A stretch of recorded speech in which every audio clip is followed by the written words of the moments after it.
Hello everyone, welcome back to NISM finance academy. तो आज start करेंगे एनआईएसएम सीरीज 15 के chapter 1 introduction to research analyst profession. तो chapter start करने से पहले क्या आप जानते हैं एक रिसर्च एनालिस्ट सिर्फ डाटा कलेक्ट करना नहीं होता है, उस डाटा के हेल्प से राइट डिसीजन लेना होता है।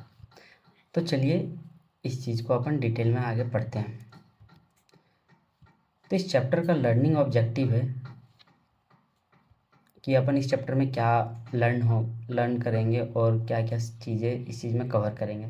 तो रिसर्च एनालिस्ट का रोल और स्कोप समझेंगे और आरए के प्राइमरी रिस्पॉन्सिबिलिटी को जानेंगे, कंपनी और क्लाइंट के साथ इंटरेक्शन के बेसिक प्रिंसिपल समझेंगे और एक अच्छे रिसर्च एनालिस्ट की ज़रूरी क्वालिटीज़ को जानेंगे। तो चलिए अपन आगे समझते हैं। जैसे कि आप स्क्रीन पर देख पा रहे हैं, primary role of research analyst. इसमें primary role of research analyst क्या क्या होते हैं? इंफॉर्मेशन कलेक्ट करना, डाटा एनालिसिस करना, कंपनी या सिक्योरिटी के बारे में रिकमेंडेशन देना। रिकमेंडेशन की बात करें तो रिकमेंडेशन यूजली 3 टाइप के होते हैं: बाय, होल्ड, सेल। इस चीज़ को अपन easily primary role of research analyst के एक एग्जांपल के तौर पर समझते हैं।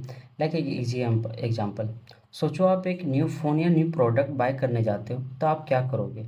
फर्स्टली आप बजट डिसाइड करोगे, ब्रांड कंपेयर करोगे और लाइक अगर आप फ़ोन परचेस करने जा रहे हो तो बैटरी कंपेयर करोगे, कैमरा कंपेयर करोगे, स्टोरेज कंपेयर करोगे, प्रोसेसर चेक करोगे, रिव्यू देखोगे उस फ़ोन का और फाइनली डिसीजन लोगे।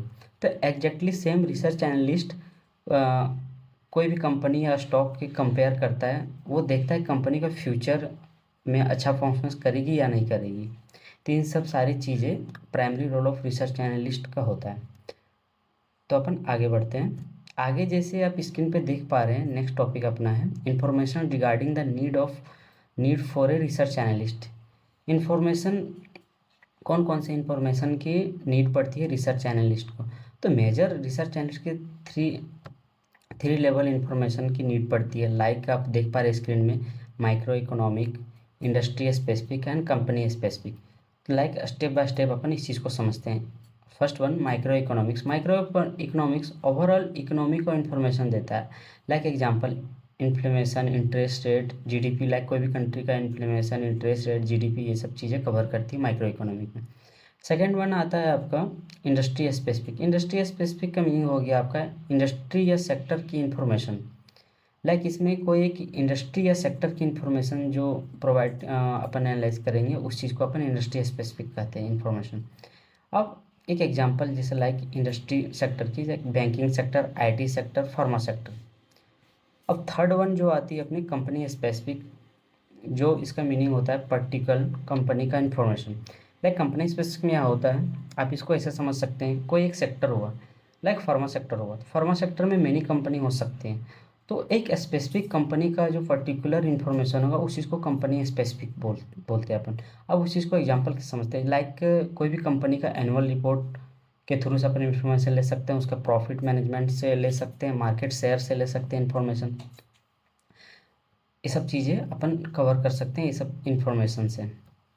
अब इंफॉर्मेशन सोर्सेस, अपन इंफॉर्मेशन सोर्सेस कहाँ से ले सकते हैं? गवर्नमेंट स्टैटिस्टिक्स, जैसे आप देख पा रहे हैं इसमें लिखे हुए information sources, government statistics, RBI data, IMF, world bank, company annual report, financial statement, company management meeting, plant.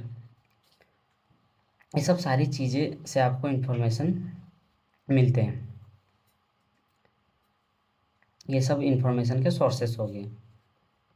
और इन्फॉर्मेशन रिगार्डिंग नीड, ये मेजर 3 नीड पड़ते हैं इन्फॉर्मेशन को रिसर्च एनालिस्ट को: micro economic, industry specific and company. ये चीज़ आपका clear हो गया with example.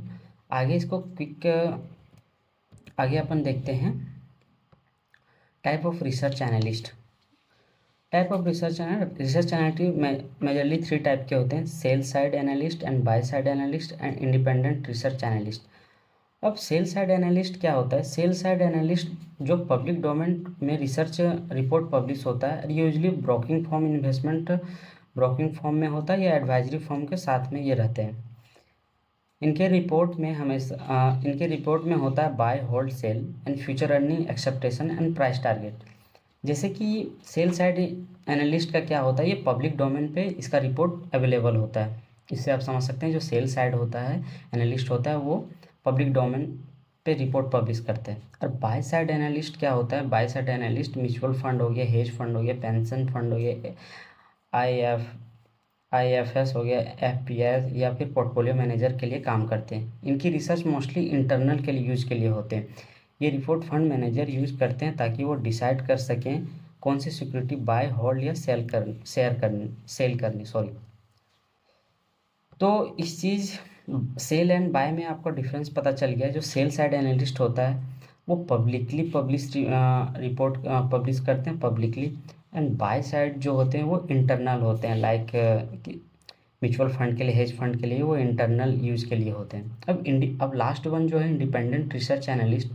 Independent research analyst boutique research firm research organisation के साथ काम करती है। अपनी रिसर्च को सब्सक्रिप्शन बेसिस पे क्लाइंट के सेल्स करती है। लाइक ये इंडिविजुअल वर्क करती है, कोई भी क्लाइंट इंडिविजुअल अपने सब्सक्रिप्शन के बेसिस पे ये चीज़ वर्क होती है। लाइक आप इंडिविजुअल किसी से क्लाइंट को सब्सक्रिप्शन दे करके आप यूज़ कर सकते हैं। लाइक इनके क्लाइंट सब क्लाइंट हो सकते हैं investor, institution, investor, banker, regulation, stock exchange end fund manager. ये इंडिविजुअली अपना डाटा इंडिविजुअली अपना रिपोर्ट पब्लिश करते हैं सब्सक्रिप्शन बेसिस पे क्लाइंट के। तीसरा टाइप ऑफ रिसर्च आपका क्लियर हो गया तीनों, सेल्स, बाय एंड इंडिपेंडेंट। तो अपन आगे देखते हैं, आगे क्विक डिफरेंस समझते हैं। सेल साइड एनालिस्ट और बाय साइड एनालिस्ट और इंडिपेंडेंट एनालिस्ट रिपोर्ट किसके लिए होता है। सेल साइड एनालिस्ट का रिपोर्ट मार्केट, क्लाइंट और इन्वेस्टर फंड के लिए होता है, और बाय साइड एनालिस्ट के लिए मैनेजरल और इंटरनल टर्म के लिए होता है, और इंडिपेंडेंट एनालिस्ट होता है paid subscription and custom client के लिए।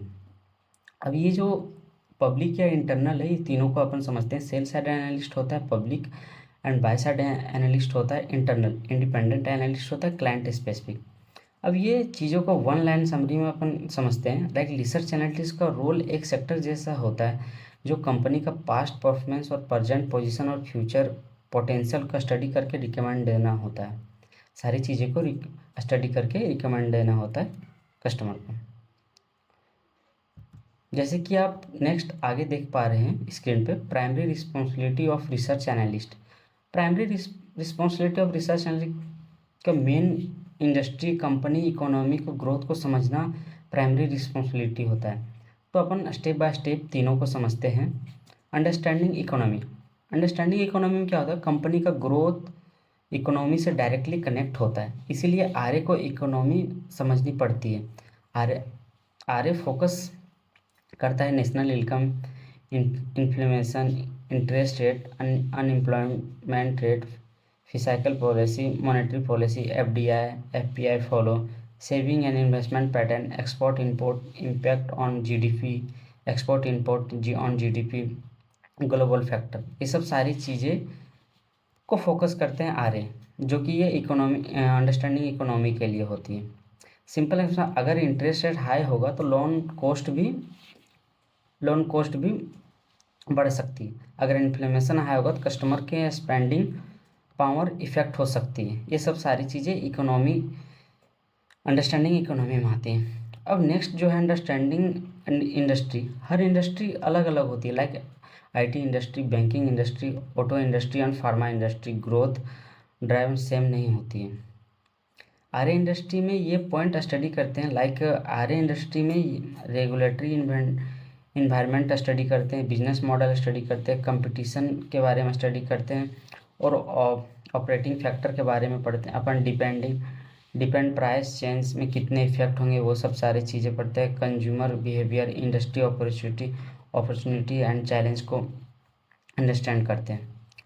लाइक ये इंडस्ट्री में हो गया स्पेसिफिक, कोई भी स्पेसिफिक इंडस्ट्री के बारे में, कोई भी इंडस्ट्री लाइक फार्मा हो गया, ऑटो इंडस्ट्री हो गया, कोई भी चीज़ में सारी चीज़ें को पॉइंट जो मेन पॉइंट होते हैं regulatory environment, business model, competition, ये सारी चीज़ों को एनालाइज करना होता है।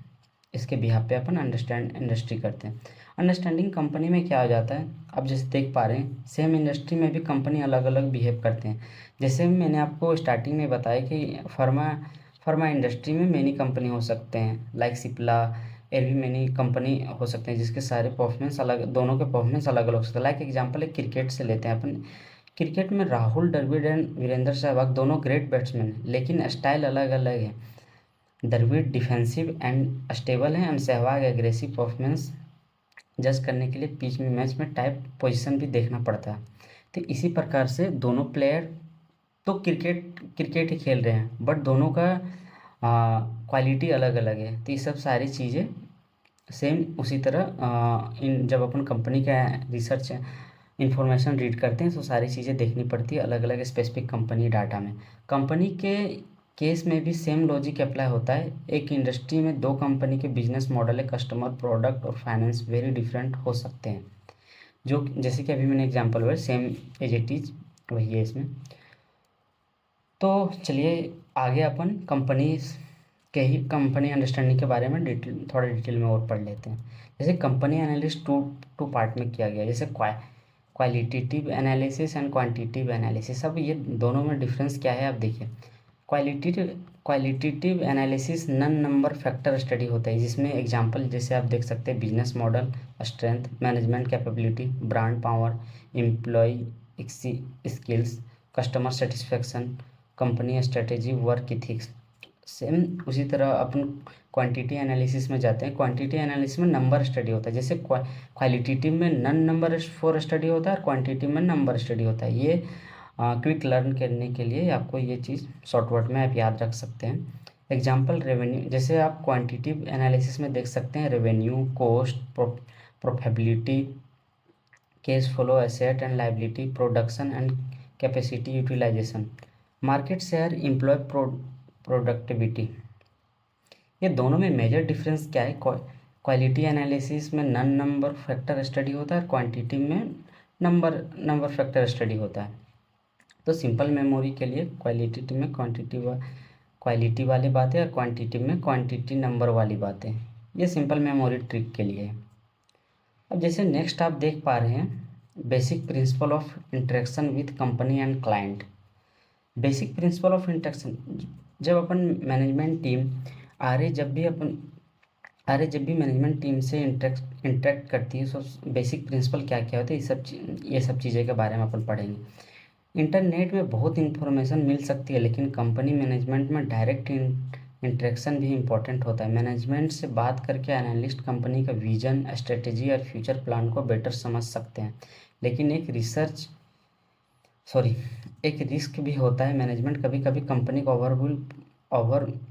ओवरली पॉजिटिव पिक्चर दिखा सकता है, इसीलिए आरए को क्लेम क्रॉस चेक करना चाहिए। जैसे लाइक इसमें ये बोल रहा है कि कभी कभी क्या होता है कंपनी अपना सिर्फ पॉजिटिव पॉइंट ही नोट डाउन करवाती है और जो उसका नेगेटिव पॉइंट है वो नहीं करवाती, इसीलिए आरए को ये सब सारी चीज़ें को क्रॉस चेक करने के लिए प्री मीटिंग ये सब चीज़ें करना पड़ती है। Basic principle of interaction client. तो फर्स्टली आपको pre meeting research, like management team से मीटिंग से पहले आपको क्या क्या होमवर्क कर लेना चाहिए। लाइक आपको कंपनी के प्रोडक्ट के बारे में जानना चाहिए, इंडस्ट्री के बारे में जानना चाहिए, कंपटीटर के बारे में जान लेना चाहिए, फाइनेंस के बारे में फाइनेंशियल इन्फॉर्मेशन के बारे में, प्रीवियस एनुअल रिपोर्ट के बारे में आपको रीड करना चाहिए, कंपनी के early goal and actual achievement के बारे में आपको नॉलेज होना चाहिए। एट सेकेंड आपका independence and neutral of view. आप जब भी मैनेजमेंट टीम के साथ मीटिंग करते हो तो आपको इंडिपेंडेंस और न्यूट्रल रहना पड़ेगा, लाइक अनबायस्ड रहना पड़ेगा। और आपको important fact and figure based बात करनी है। और थर्ड वन आता है आपका नेटवर्क बहुत इंपॉर्टेंट है। लाइक आरए नेटवर्क से मीनिंगफुल इंसाइट ले सकते हैं, useful company, employ, supplier, distributor and retail customer and competitor. ये सब सारी चीज़ें से नेटवर्क के थ्रू से इंफॉर्मेशन को ले सकते हैं। इम्पॉर्टेंट बात, हर यूजफुल इंफॉर्मेशन टॉप मैनेजमेंट से ही मिले ये ज़रूरी नहीं। कभी कभी ग्राउंड लेवल पीपल कंपनी के रियल सिचुएशन बेहतर हो सकता है। जैसे मैंने आपको पहले बताया था कि कभी कभी कोई भी कंपनी की मैनेजमेंट टीम सिर्फ पॉजिटिव पॉइंट को काउंट करवाती है और नेगेटिव पॉइंट का हाइड करती है। इसके लिए अपने को इसलिए इम्पोर्टेंट है नेटवर्क की, क्योंकि अपन ग्राउंड लेवल पीपल लाइक सर्वे, मार्केट सर्वे या फिर इंडस्ट्री विजिट से भी अपन इंफॉर्मेशन, रियल इंफॉर्मेशन को कंपेयर कर सकते हैं कि एग्जैक्टली वो इंफॉर्मेशन सही है, क्रॉस चेक कर सकते हैं एग्जैक्टली इंफॉर्मेशन राइट है या रॉन्ग है। तो फिर अपन आगे बढ़ते हैं। आगे जैसे आप देख पा रहे हैं important quality of research analyst. अब इम्पोर्टेंट क्वालिटी ऑफ रिसर्च, एक रिसर्च एनालिस्ट में क्या क्या क्वालिटी होना चाहिए, ये सब चीज़ें अपन देखेंगे। एक रिसर्च एनालिस्ट, एक गुड रिसर्च एनालिस्ट के क्या क्या क्वालिटी, एक good with number and Excel speed and analytics tool का नॉलेज होना चाहिए।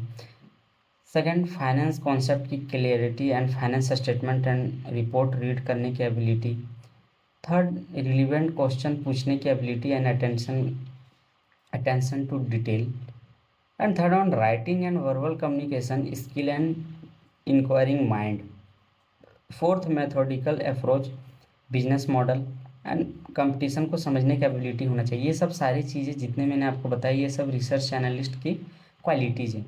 अब सिंपल एक्सप्लेनेशन क्या, रिसर्च एनालिस्ट को सिर्फ डाटा कलेक्ट करना नहीं होता है, उसको डाटा अंदर हाइड मीनिंग समझना होता है, जो ट्रेंड आइडेंटिफाई करने के लिए होता है, रिस्क देखने के लिए होता है और फाइनल रिकमेंडेशन देनी होती है। जैसे कि मैंने अपना चैप्टर स्टार्ट करने से पहले बताया था कि रिसर्च एनालिस्ट को सिर्फ डाटा कलेक्ट करना नहीं होता है, उस डाटा के हेल्प से राइट डिसीजन लेना होता है। तो सेम ये चीज़ इसमें लिखा हुआ है। और ये जो मैंने अभी बताया आपको, गुड विथ नंबर एक्सेल, ये सब सारी जितने क्वालिटी रिसर्च एनालिस्ट के क्वालिटी है। तो फिर अपन ये चैप्टर के सारे टॉपिक कवर हुए। तो इस चैप्टर को अपन फ्लो चार्ट में समझते हैं, फुल चैप्टर को फ्लो चार्ट में समझते हैं। लाइक इसमें आप देख पा रहे हैं फर्स्ट में रिसर्च एनालिस्ट डाटा कलेक्ट करते हैं, रिसर्च एनालिस्ट कलेक्ट इन्फॉर्मेशन करते हैं, इन्फॉर्मेशन कलेक्ट करता है, फिर डाटा को एनालाइज करता है, फिर डाटा को एनालाइज करने क्वालिटी डाटा किस तरह क्या क्या डाटा एनालाइज कर, क्वालिटी एनालिसिस करता है, इंडस्ट्री स्टडी करता है, क्वांटिटेटिव एनालिसिस करता है। इस सारी चीज़ों को एनालाइज करके रिकमेंडेशन देता है। रिकमेंडेशन जैसे आप देख पा रहे हैं, बाय, होल्ड, सेल, ये 3 रिकमेंडेशन देती है सारी चीज़ें डाटा एनालाइज करके। तो ये फुल चैप्टर फॉलो चार्ट है, आप इससे भी समझ सकते हैं इजी वे में। जैसे आप फिर से एक बार देख सकते हैं, रिसर्च एनालिस्ट क्या करते हैं, कलेक्ट इन्फॉर्मेशन, फिर एनालाइज डाटा, जो इन्फॉर्मेशन होता है उसको एनालाइज करते हैं, फिर एनालाइज किस वे में, 3 पार्ट में एनालाइज करते हैं, like qualitative analysis, industry analysis करते हैं, फिर क्वांटिटेटिव एनालिसिस करते हैं, और सारी चीज़ों को मर्ज करके जो रिकमेंडेशन देते हैं, बाय, सेल्स एंड होल्ड का, ये सब सारी चीज़ें। तो ये अपना चैप्टर एंड हुआ। तो नेक्स्ट वीडियो में अपन इस चैप्टर के जितने MCQ क्वेश्चन होंगे, टॉप एग्जाम क्वेश्चन, जो रियल एग्जाम से रिलेटेड क्वेश्चन, इस चैप्टर से जो एग्ज़ाम आएंगे, रियल एग्जाम में आते हैं, वो सारे क्वेश्चन को अपन कवर करेंगे। और इम्पोर्टेंट NISM वर्क में जितने इम्पोर्टेंट टॉपिक से क्वेश्चन बन सकते हैं वो सारे क्वेश्चन अपन कवर करके आगे अपन नेक्स्ट वीडियो में इस चैप्टर के क्वेश्चन को प्रैक्टिस करेंगे। अगर आपको यह वीडियो अच्छा लगा तो लाइक कीजिएगा और अपने दोस्तों के साथ शेयर कीजिएगा, और साथ में सब्सक्राइब करना नहीं भूलिएगा, क्योंकि नेक्स्ट जो न्यू वीडियो आएगा उस चीज़ को आपका मिस नहीं होगा। और थैंक यू फॉर वॉचिंग, मिलते हैं नेक्स्ट वीडियो में। Thank you, bye bye.